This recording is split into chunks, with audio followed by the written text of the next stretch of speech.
Paul, no midweek game, a chance to rest and get some work done on the training pitch. How's it been? Yeah, good. We have had some rest. Yeah, we need it psychologically and physically. So yeah, good. Lads trained really well on Tuesday, and then we'll get back at it today. Looks like the sun is still out, which is a surprise for August. So yeah, lads have been good. And it's nice not to have like the mayhem of a Tuesday game. I know people are really sympathetic towards football managers, so I understand that. But on a Sunday, your Sunday's absolutely like controlled by it, and then you need to see how the players are, how they react, how fit they are. They'll all tell you they're fit. And to try and turn it around again in Tuesday with all the details and that we give the lads is a tall order for all the staff. So to not have that for a change was a right treat. I think I'm right in saying in weeks like this, the Tuesday becomes sort of a heavy day in terms of work on the training ground. Is that your favourite day of the week?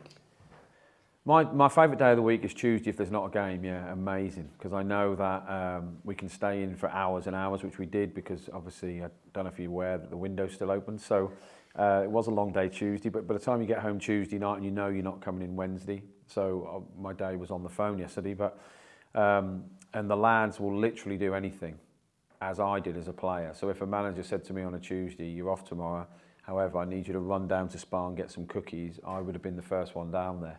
So you have that feeling of freedom on a Tuesday that you're prepared to be trained hard and to work hard, which we did. We finished the training drill by saying like, I gave them an option of small-sided games or running. You'd be surprised to know they mostly voted for small-sided games, but they had to do 2K in them small-sided games, which is not easy because everything's small distances, and whoever the lowest was, we didn't finish until the lowest player got to 2K. So I thoroughly enjoyed watching them run around blowing, so that was good. Then they deserved their rest, and then tactically it all happens today, what we're trying to do with the ball, without the ball, how our shape should look, how we think the opposition will look, and that's the dilemma on a Thursday, how much information you give the lads, because we think they're going to play this way, but they might not. However, it's wrong of us as coaches if we don't try and arm the lads with as much information as we have. I wanted to ask you about fitness in relation to a couple of the players you've got coming back from injury, Louis Sibley and Tom Barkhuizen. They missed a good chunk of pre-season and the hard work that goes in pre-season. How difficult is it for them at this stage to sort of get to the level that you want them to be at? Yeah, it is quite difficult. That's the honest answer.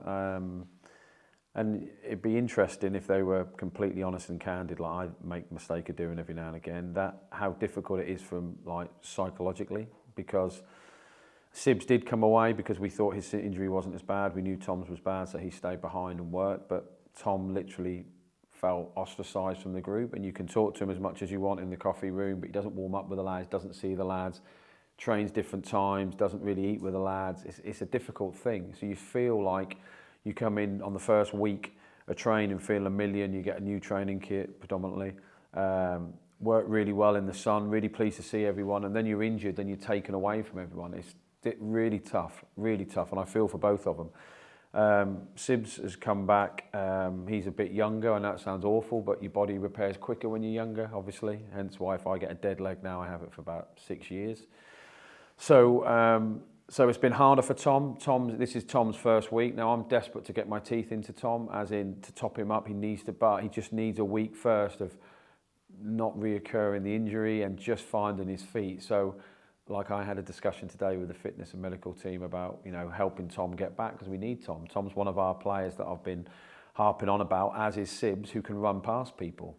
We need that in the team. So I'm looking forward to them getting both back, but they're both a long, long way off it. And, that was what was so disappointing about like the Birdies and, the Kanes and that, and Joes, because they'd done most of pre-season, Birdie especially, and then he drops out now is heartbreaking, because I know how hard he's worked to get himself in such a good shape. So it is a massive, massive miss, because you're now trying to top him up while there's games going on. And you're in a position where, like for example, I brought Sibs on Saturday, that I need to get him up to a level, but I don't want him to carry too much fatigue in, because I might need him to play Saturday. So it is a much harder thing to juggle, and it is a blow. But both are good athletes, good pros. They'll get there, but it will take longer than we want. You mentioned the three that you've lost over the last week or so.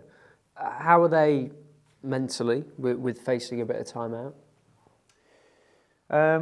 Again, I think you'd have to ask them. I can only surmise by how I see him. Kane is okay.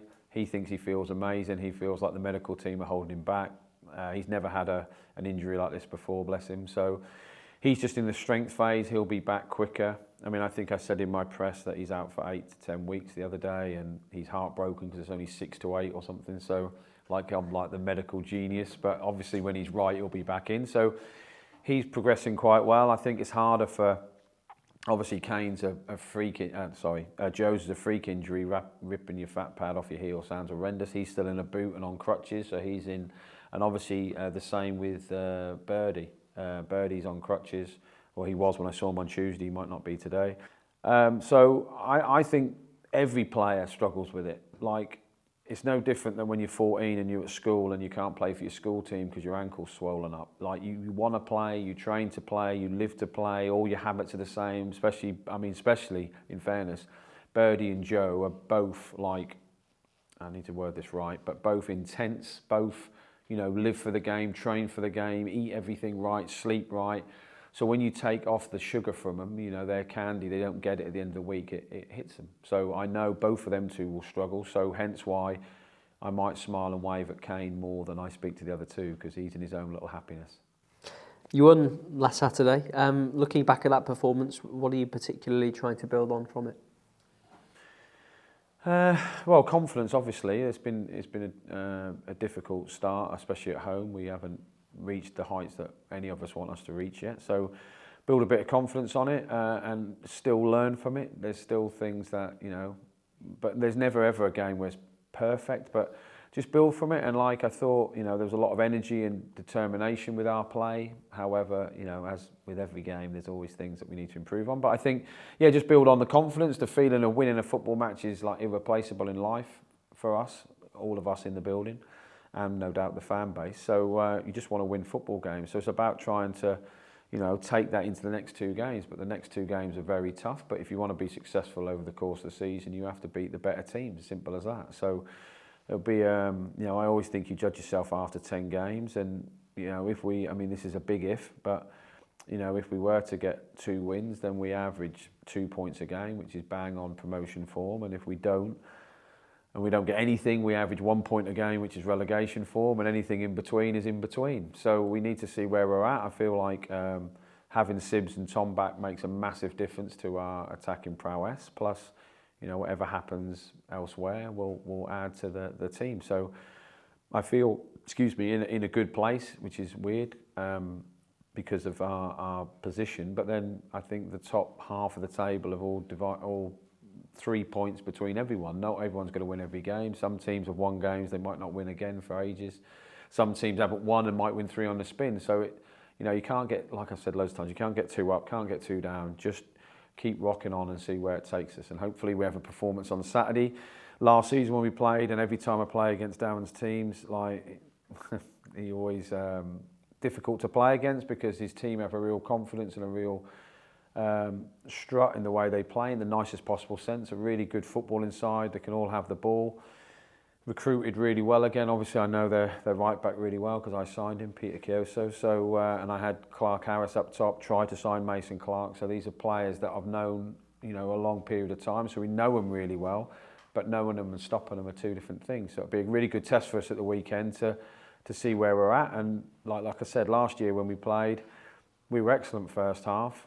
Had all the ball but didn't have a shot, and then second half they counter-attacked on us twice and tucked us up. So, I'm not saying it's a completely different team, and I'm not saying our team is exactly the same, but there are similarities. So we need to have a performance over the entirety of the 110 minutes to justify a win.